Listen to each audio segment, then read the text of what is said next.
So, thank you ladies and gentlemen for joining us for our steam parade here today. We're starting off a law that came out in the early 30s that if a steam engine under the weight of 5 tons could be crewed by one man. Prior to that, you had to have 2 men crew on a steam engine on the road. So obviously by playing the staff down by half of the steam engine,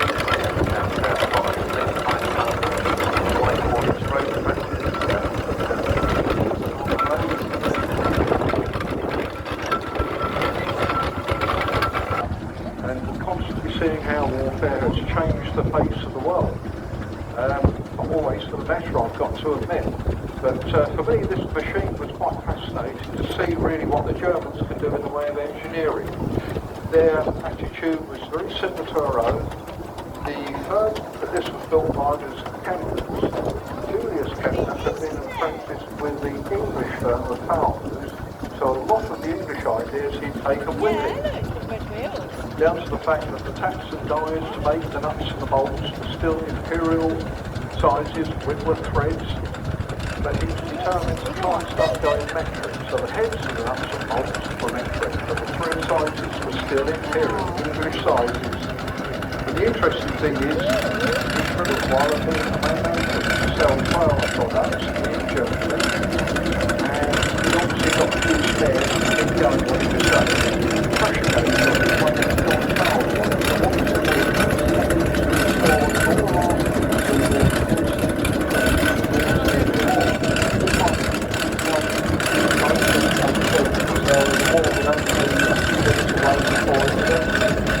Well, yeah, no, as you can tell, we're not all speaking German, so we had the right outcome in the end. But tell us a little bit more about your gun on the back here. Where has this come from? Well, it's not actually my gun at all, and it's got to be bombed. It's a replica, just really given the appearance of exactly how the gun would have been.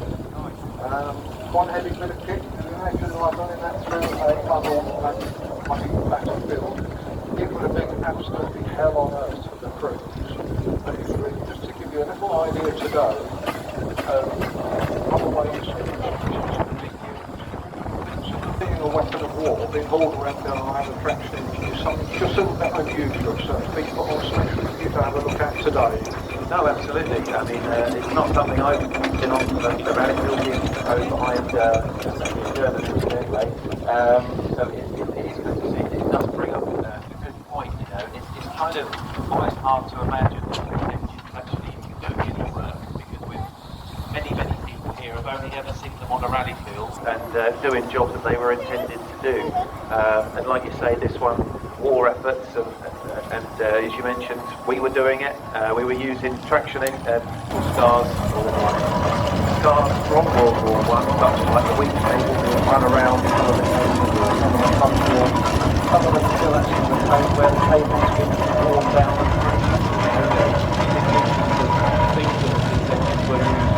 Number than all of the other manufacturers added together. That's how many rollers they were kicking out, and you can imagine on the roads they would have been a very common sight. But we've got a young crew on the engine today, which is absolutely fantastic to see. So young man, you're steering this today. Tell us a little bit about what duties you get up to on your engine. We get up to clean the tubes, the ashtray, high pressure as well, so 2 hours to get up to about 140. But she's a lovely thing, and it's good to see a young crew on her today. Thank you.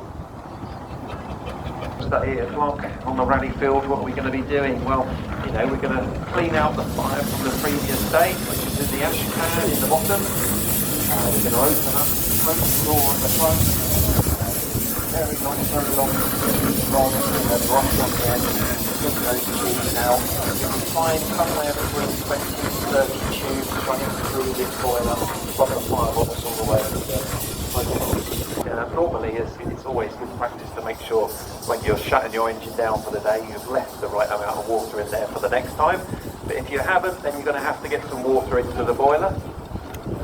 So now we've checked that, we're going to get our fire lit. Usually that's started by just some kindling, some wood, an oily rag or a diesel soaked rag like that, throw that in and then get a bit of coal on top. Once the fire's going, we're going to keep an eye on that and then go around and do some other maintenance jobs. So we're going to make sure that we've oiled all of the moving parts.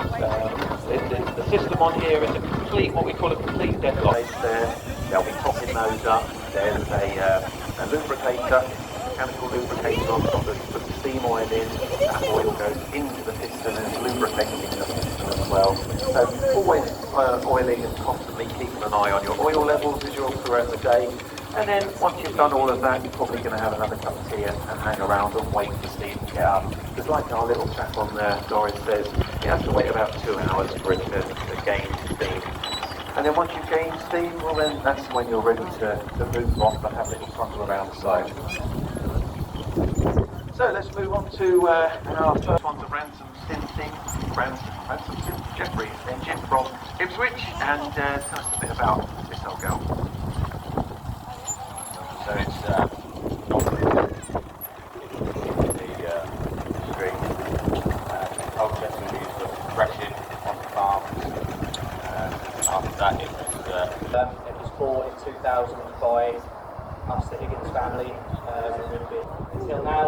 I think about 8 or 9 years ago, maybe about 10 years ago, it went into So as we move on now through our rollers, as I said, the ploughing engine next to it is very similar in size.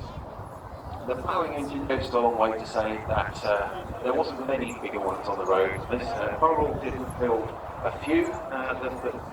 This one would have been one of the largest on the roads.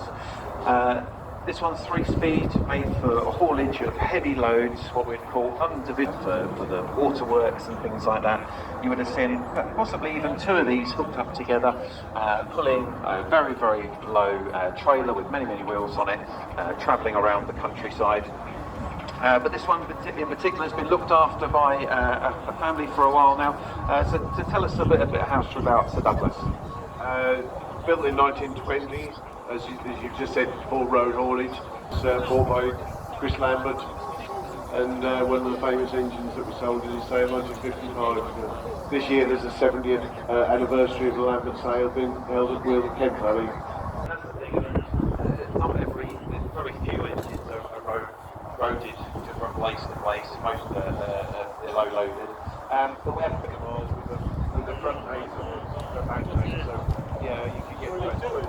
I'd say you'd like to stop for water at 18, 15 minutes on its own with pulling some extra water or coal or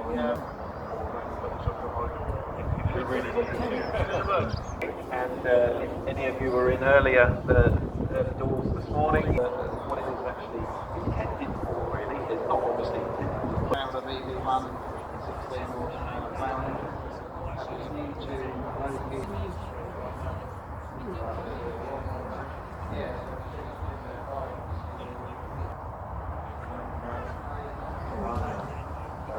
Well, thank you very much for a little bit later and we look forward to it.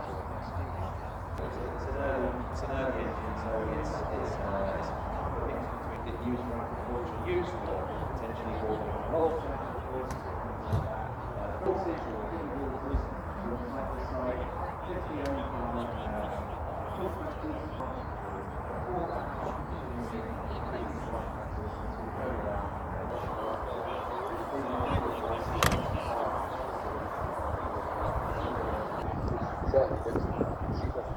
Right, thanks very much. Good to see you.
Solo mate.